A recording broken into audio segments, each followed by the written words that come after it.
Assalamualaikum warahmatullahi wabarakatuh. Alhamdulillahilladzi anzala as-sakinata fi qulubil mu'minin liyazdadu imanan ma'a imanihim. Ashhadu an la ilaha illallah wahdahu la syarika lah, ilahan wahida wa rabban syahida wa nahnu lahu muslimun. Wa ashhadu anna sayyidana wa nabiyyana Muhammadan abduhu wa rasuluh alladzi turja syafa'atuh.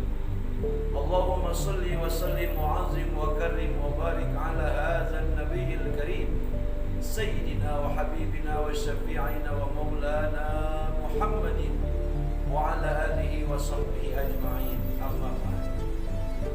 Para shaimin, para shaimat, para pecinta channel YouTube Kisah Puangin Anak Betawi, di mana saja Anda berada, baik yang ada di wilayah Nusantara maupun yang ada di seluruh dunia. Semoga Anda semua dalam keadaan sehat walafiat, dalam keadaan berbahagia, dalam keadaan mendapatkan perlindungan daripada Allah Subhanahu wa taala. Alhamdulillah, kita hari ini dalam melaksanakan ibadah puasa sudah memasuki hari yang ke-20, di mana 10 terakhir Ramadan sedang kita melaluinya, dan Allah Subhanahu wa taala semakin banyak memberikan gelaran daripada rahmatnya, ampunannya, rahmatnya, kasih sayangnya dan kecintaannya bagi orang-orang yang berpuasa, bagi orang-orang yang melaksanakan ibadah solat sunnah, termasuk juga tarawih, qiyamul lail, bacaan Quran, infak, zakat dan sedekah, dan kebaikan-kebaikan yang dilakukan selama bulan suci Ramadan sebagai awal untuk memulai kebaikan untuk langkah-langkah selanjutnya. Para pemirsa yang dicintai Allah, yang dirahmati Allah Subhanahu wa taala, dalam hidup dan kehidupan kita oleh Allah Subhanahu wa taala selalu diingatkan ada dua musuh atau ada dua makhluk yang senantiasa memusuhi diri kita, baik kita dalam keadaan miskin ataupun kita dalam keadaan kaya, baik kita dalam keadaan bodoh ataupun dalam keadaan alim, baik kita menjadi rakyat ataupun kita menjadi pemimpin. Selalu dua makhluk ini senantiasa memusuhi diri kita. Musuh yang pertama bagi manusia adalah iblis alaihi laknatullah. Yang kedua, orang yang menjadi kaki tangan iblis. Siapa mereka? Manusia-manusia yang zalim. Dan selalu di mana saja kita berada, dan selalu di mana saja kita memijakkan kaki di muka bumi ini, selalu dua bangsa makhluk ini senantiasa menjadi musuh, menjadi penantang dalam hidup kita. Lalu bagaimana sikap kita, saudara-saudara, di dalam menghadapi iblis alaihi laknatullah? Kalau untuk urusan iblis alias setan, Allah sudah memberikan warning jauh-jauh hari, sejak zaman ajali sampai kita lahir ke alam dunia melalui kitab-kitabnya, terutama Quran, telah memberikan satu peringatan, pengingatan buat kita. Inna syaitana lakum aduwwum mubin. Sesungguhnya syaitan adalah musuhmu yang nyata.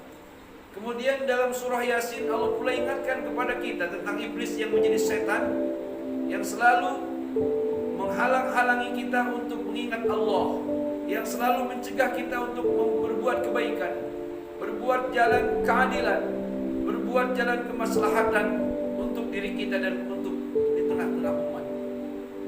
Wa an ya'buduni hadza siratum mustaqim. Inilah sesungguhnya, dan sembahlah aku, kata Allah. Wa an ya'buduni, sembahlah aku, kata Allah Subhanahu wa taala. Wa Wa an ya'buduni, sembahlah aku dengan melalui sholat, ibadah-ibadah yang lain, berzikir mengingatku. Dan inilah jalan Allah yang lurus, jalan Allah yang ihdinas siratal mustaqim, yang dalam sehari semalam kita meminta kepada Allah Subhanahu wa taala, ihdinas siratal mustaqim.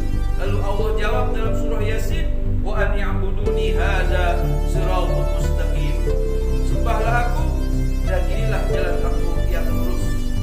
Jalan adalah yang ditempuh oleh para nabi, para rasul, para siddiqin, para syuhada, dan para orang-orang saleh.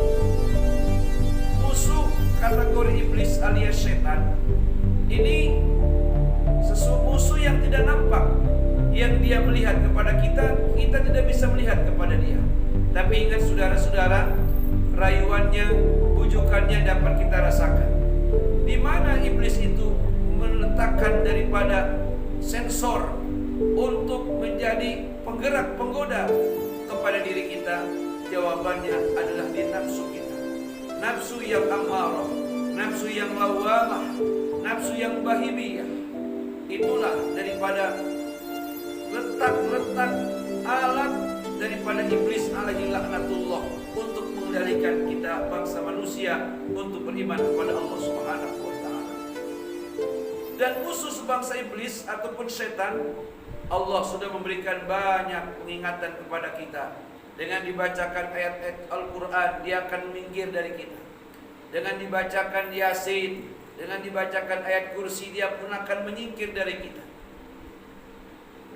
Tapi saudara-saudara, musuh yang satu lagi adalah kelompok manusia-manusia zalim, manusia-manusia yang hasut kepada kita, manusia-manusia yang iri dan dengki kepada kita, manusia-manusia yang senantiasa suka SMS, senang melihat kita susah, susah melihat kita senang.